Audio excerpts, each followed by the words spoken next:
like to say thank you so much for having me. It's an honor to be up here, and I'm going to be performing some really personal stuff that I really haven't talked about a lot. So here we go. My mother is white, not the porcelain skin variety, nor the olive skin tones that hint more than slightly to our Italian relatives. My father is black, his skin showing generations of slave-driven labor. My mother, her skin showing that our family has come from the olive trees in the fields. I come from immigrants and natives. I am both. I come from fields of olives and cotton, where slave-driven labor continued my father's family. I'm equal parts survivor and fighter. My mother's family were World War II refugees, persecuted for not hailing the stashed man. My father, his family, was persecuted for being black. I am both. I will never be seen as white. I will never be seen as black. I'm caught somewhere in between, in the fields, just waiting for my color to be just right. Waiting to be picked.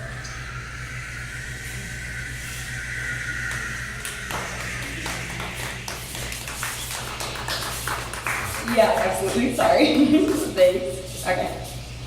You're good.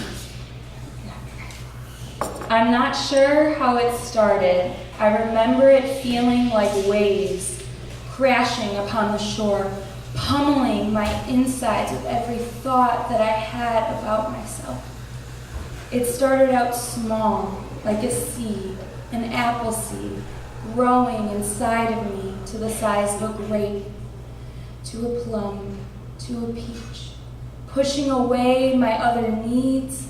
Like a child, it grew and it developed inside of me. I called these days when I was sad my blue days. And it became that the sadness made me barely recognizable. It made me sleep 14 hours a day, banking away my days in bed as if I needed to save them.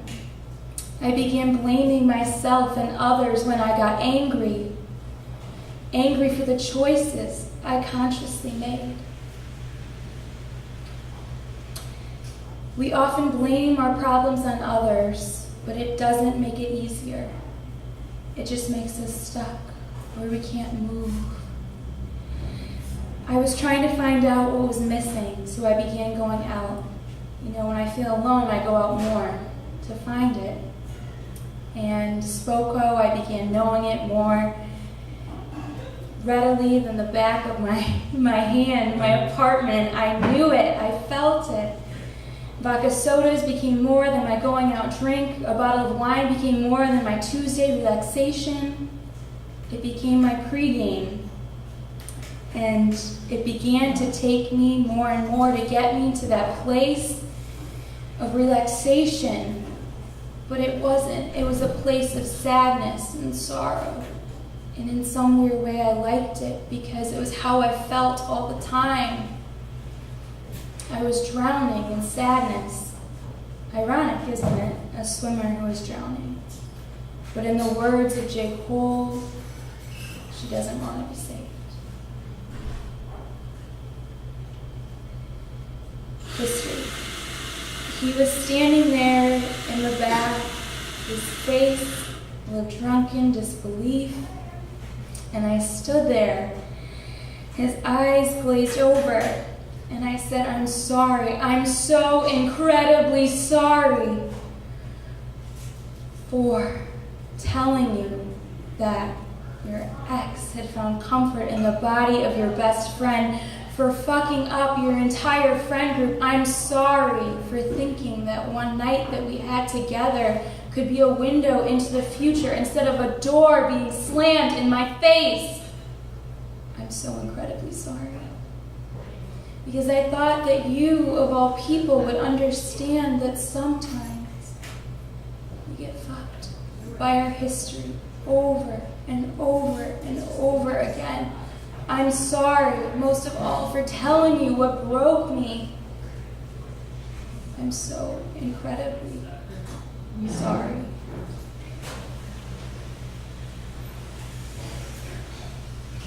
I've been having nightmares. I can't sleep. When I close my eyes, I think you will be there. And I've been waking up covered in sweat.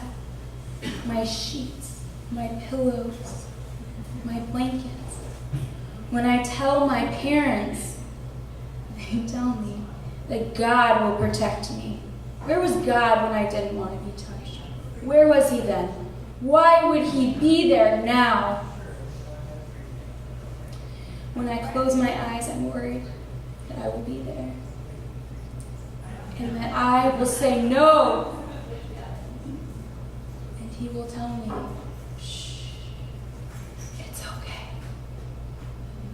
He will tell me to be quiet.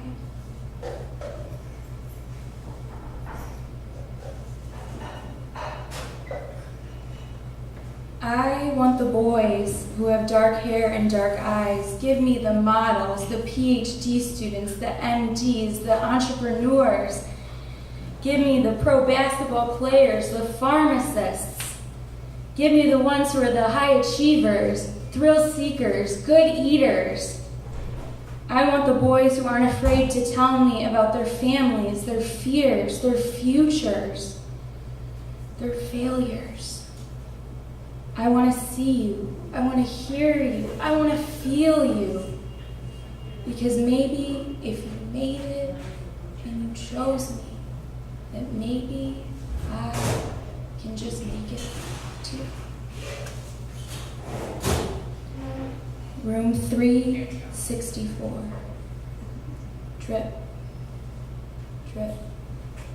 The ceiling is calling my name. Softly begging me to pay attention. I look up at the lights, wondering, drip, drip.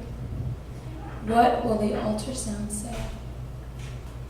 Will they find the scar tissue blocking my fallopian tube? Drip, drip. Will they load me up with even more medicine, make me bleed during the exam? Drip, drip. Will the antibiotics work this time? Will this newfound cocktail of drugs be enough to ease the pain? Will the surgeon downstairs, who told me I know him better than his parents, come see me? Drip, drip. Will I be able to sleep, or will I lie awake all night? Drip, drip. As the IV drips, I begin to think, is this karma? Is this some fucked up joke? Drip, drip. I start to cry quietly. Tears staining my face, my pillowcase wet. The ceiling is no longer calling. The pain is no longer agonizing. The darkness outside my window is welcoming. Drip, drip. I cry quietly so my mother, the nurses, and God don't hear. Will they take my fallopian tube? Will they cut my chances of fertility and pregnancy even more? Drip, drip. Being on a maternity floor, I thought I would hear mothers laughing, babies crying, children playing, but it is silent. I can no longer hide behind veils of boys and drinks. I realize that I am sick, and the drip is accentuating these thoughts. Drip, drip. I will say it, I am sick. They think that I've been sick for a while, that I never truly healed, that the infection was just beaten into submission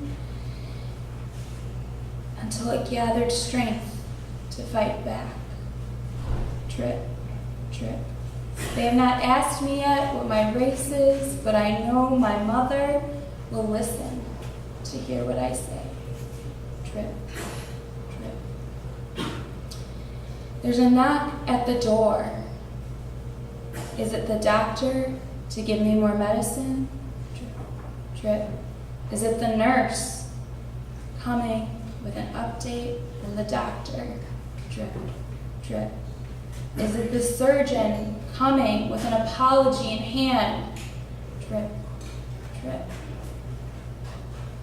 Or is it God? Drip, drip. I go to the door, and it is no one. I remember crawling into your bed at night because I didn't want to be alone. Because sometimes it is when you are alone that the scariest thoughts appear. The ones that you try to hide and keep at bay. Because if you entertain the thought for too long, it can become the scariest thing of all. A reality. Thank you so much, Gabby Ursula. Thank you so much for having me.